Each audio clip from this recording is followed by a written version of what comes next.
రాష్ట్రం అంధాకారం అయ్యేటువంటి పరిస్థితి ఏర్పడతా ఉంది.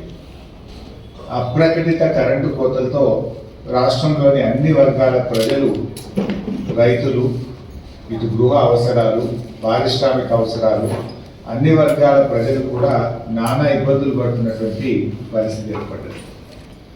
ఒకప్పుడు బీఆర్ఎస్ ప్రభుత్వంలో కరెంటు పోతే వార్త, కానీ నేటి కాంగ్రెస్ కాలంలో కరెంటు ఉంటే వార్త అనేటువంటి పరిస్థితి ఏర్పడ్డది. అంటే ఎప్పుడు కరెంటు వస్తుందో ఎప్పుడు పోతుందో అర్థం కానిటువంటి పరిస్థితి ఏర్పడ్డది.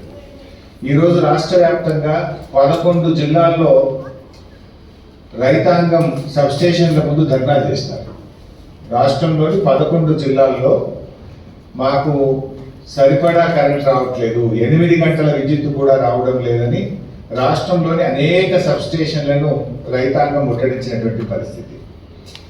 రాష్ట్రంలో ఈరోజు ఎందుకు కరెంట్ లేదు అంటే థర్మల్ విద్యుత్ కేంద్రాల్లో బొగ్గు అందుబాటులో లేదు.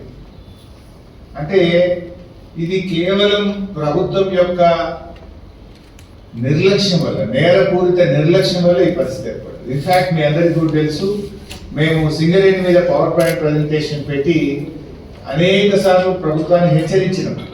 థర్మల్ విద్యుత్ కేంద్రాల్లో వారం రోజులకు సరిపడే బొగ్గు నిల్వలు కూడా లేవు.